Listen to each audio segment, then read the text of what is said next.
안녕하십니까. 2022년 12월 23일 새벽 팩트 시작하겠습니다. 어제 검찰이 이재명 대표에 대해서 소환을 통보하니까 이재명 대표는 경북 안동 중앙신시장 연설에서 이런 얘기를 했습니다. 대장동 갖고 몇 년 가까이 탈탈 털어대더니 이제는 무혐의 결정 났던 성남FC 광고를 가지고 저를 소환하겠다고 한다. 검찰이 저를 소환하겠다고 어제 21일 갑자기 연락이 왔다. 이재명이 그렇게 무섭냐? 뭐 이렇게 얘기를 합니다. 근데 이런 논리가 정말 말도 안 된다. 왜 그러냐면 대장동은 서울중앙지검에서 수사 중이고 그다음에 성남FC 후원금 의혹은 성남지청에서 수사 중이니까 서로 다른 개념입니다. 그리고 뭐가 먼저다 하는 건 물론 대검에서 뭐 조정을 하겠지만 그걸 이거 가지고 털다가 안 되니까 이걸로 한다. 이 논리 자체가 말이 안 되죠. 대장동 관련해서도 소환조사 할 겁니다.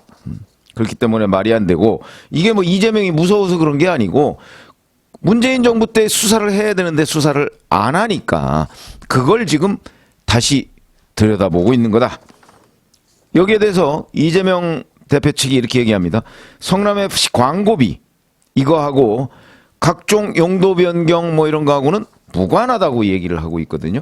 그러니까 검찰이 광고 계약에 따른 그 광고비를 후원금이라는 용어하고 혼동해서 이런 문제가 생겼다. 이렇게 되니까 많은 사람들이 이게 진짜 이재명 대표 측 얘기가 맞나?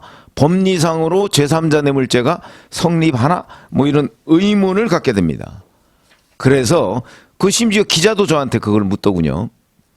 이게 제3자 뇌물죄가 정말 돼요? 뭐 이렇게 얘기를 하는데 오늘 그 얘기를 하려고 합니다. 제3자 뇌물이라는 거는 이재명 대표가 직접 받은 게 아니고, 받은 게 아니고, 이재명 대표가 부정한 청탁을 받고, 자기하고 잘 알거나 또는 뭐 관련이 있는 그 사람한테 뇌물을 주도록 하면 이게 제3자 뇌물입니다. 이재명 대표가 받은 게 아니죠.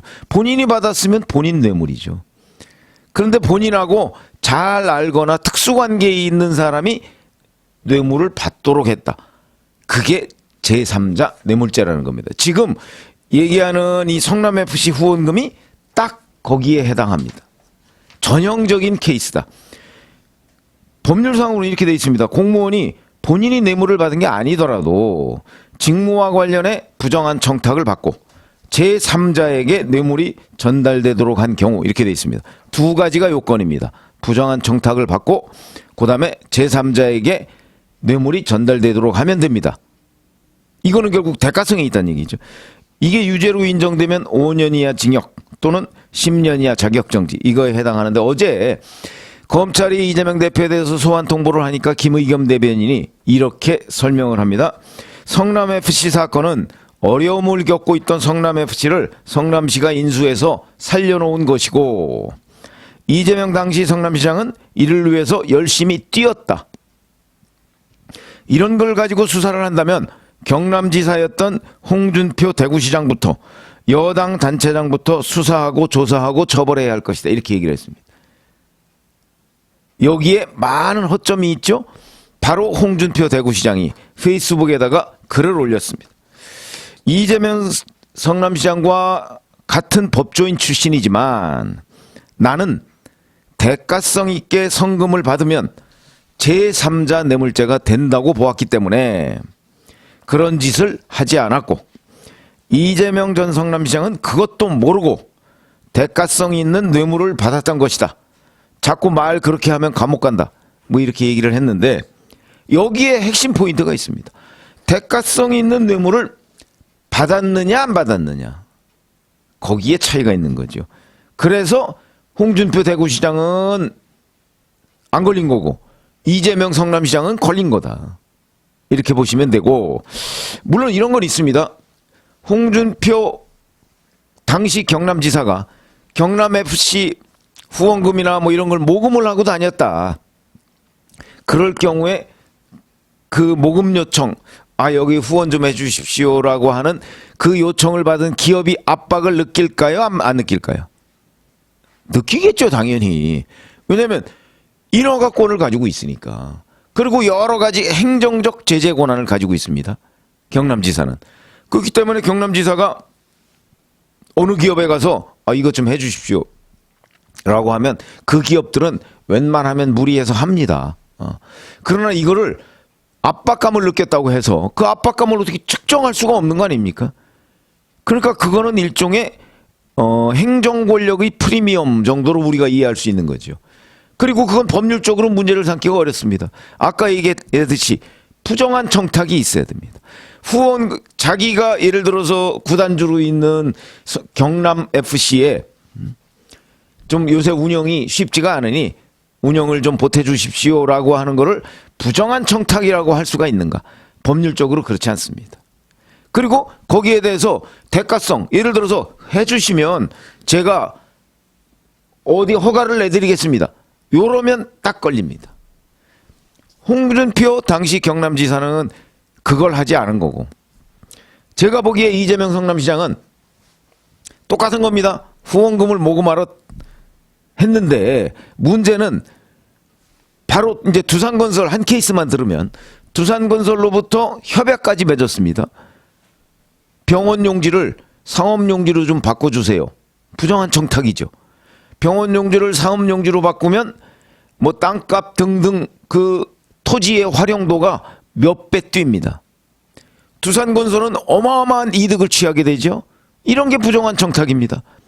그리고 나서 그걸 해줄 테니까 그러면 50억 내지는 55억 정도를 후원 좀 해주세요. 대가성이죠.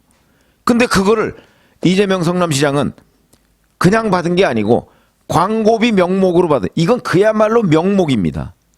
내용은 똑같은데 포장지를 광고비라는 포장지로 싹 바꿔서 해서 이제 이재명 당시 성남시장은 광고비로 받은 거니까 괜찮겠지. 이게 눈 가리고 아웅이죠. 이렇기 때문에 이재명은 걸리고 홍준표는 안 걸렸다는, 그거를 홍준표 대구시장이 지금 설명을 하는 겁니다. 자, 그래서 제가 아까 뭐 단순한 압박 뭐 이거 가지고는 안 된다. 두 가지 요건이 충족돼야 된다는 거고요. 그러니까 이런 부분을 김의겸 대변인이 의도적으로 왜곡하고 있는 거죠. 성남FC를 이재명 성남시장이 살려놨다. 아니, 살려놓는 과정에서 제3자 뇌물수수가 있는 거죠. 그러니까 처벌받는 거고요. 그래서 이게 자꾸 이제 많은 분들이 헷갈리고 있습니다. 제3자 뇌물이라는 개념이 머릿속에 딱 없기 때문에 그렇다고 보는데, 예를 들면 이런 겁니다. 제가 전형적인 케이스다 이렇게 말씀을 드렸는데, 박근혜 전 대통령이 국정농단 사건 때 동계 스포츠 영재센터 여기에 후원을 해달라고 이재명이 아니죠. 이재용 당시 삼성전자 부회장한테 부탁을 합니다. 그러면 이게 이제 후원금 뭐 이거하고 무슨 차이가 있냐 이렇게 얘기할지 모르지만, 이재용 삼성전자 부회장은 삼성전자 승계 관련한 민원이 있었거든요. 그러니까 이 민원을 박근혜 대통령이 들어준다는 그런 기대를 하고 이재용 부회장은 동계 스포츠 영재센터, 이게 바로 최순실 지금의 개명한 최서원 씨의 뭐 조카가 하고 있던 거 아닙니까? 거기다가 준 겁니다. 그러니까 검찰은 최순실 씨와 박근혜 대통령을 경제 공동체로 엮어서 부정한 청탁, 박근혜 대통령이 이재용 부회장한테 부정한 청탁을 했고 동계 스포츠 영재센터로 돈이 16억 2,800만 원이 간 것을 뇌물로 본 거죠. 대가성 있는 뇌물로 본 겁니다. 이 사람들은 경제 공동체고 똑 떨어지는 제3자 뇌물죄고, 그 다음에 9월 달에 지금 국민의힘에 정찬민 의원이 있습니다. 용인시장 출신입니다. 여기가 바로 똑 떨어지는 제3자 뇌물죄로 징역 7년을 선고받고 법정 구속됐습니다. 이 내용이 뭐냐면, 용인시장이었으니까 그때 인허가권을 가지고 있죠. 거기에 타운하우스 개발하는 업자한테 내가 인허가를 이렇게 해줄 테니까 자기가 아는 세 사람한테 땅 4필지를 팔아라. 그래가지고 이 사업자가 정찬민 당시 용인시장으로부터 인허가를 받고 대신 정찬민 시장의 지인 3명한테 각각 3억 5천만 원 정도씩 시세보다 싸게 땅을 팔았습니다. 똑 떨어지는 제3자 뇌물죄입니다. 저는 이 정찬민 의원의 케이스가 지금 이재명 대표하고 딱 맞아떨어집니다. 지방자치단체장, 그다음에 부정한 청탁 인허가, 그다음에 뇌물수수. 그 뇌물수수를 이재명 성남시장은 자기가 구단주로 돼 있는, 구단주로 돼 있지만 법인입니다. 법인이니까 이재명 성남시장과 성남FC 구단주 이재명은 다른 사람입니다. 법인이죠, 이건. 법인은 또 다른 인격체거든요. 그러니까 여기로 주도록 한 거. 그다음에 정찬민 의원 같은 경우는 자기 친구한테 주도록 한 거. 같은 겁니다. 구조가 똑같죠? 이래서 무려 징역 7년 이렇게 선고를 받았는데, 그런 점에서 본다면 제가 이와 관련해서 이제 뭐 심지어는 뭐 친민주당 변호사들한테도 물어보고 뭐 다 물어봤죠. 뭐 법도 때로는 뭐 진영을 뛰어넘지 못하더군요. 그래서 물어봤는데 단 한 사람도 이게 무죄가 나올 수 있다라고 얘기한 사람은 없습니다. 그렇기 때문에 지금 뭐 홍준표 시장과 김의겸 대변인의 이 FC 공방, 이걸 보면 명확해진다고 저는 생각을 하는데, 많은 분들이 헷갈려 해서 오늘 그 공방이 과연 이재명 대표의 제3자 뇌물죄가 성립하느냐, 여러분들이 헷갈려 하고, 심지어는 뭐 기자분들 중에서도 저한테 묻는 분들이 있어서 제가 설명을 해드렸고요. 그와 유사한 사례, 이런 것들이 법원에 의해서 다 유죄가 인정됐다 하는 부분을 보면 이건 뒤집힐 수 없는 범죄 혐의다. 김의겸 의원이나 아니면 이재명 대표가 뭐라고 얘기를 하든 간에 이 부분에 대한 유죄 가능성은 뭐 거의 100%다. 이렇게 말씀을 드릴 수가 있습니다. 고맙습니다.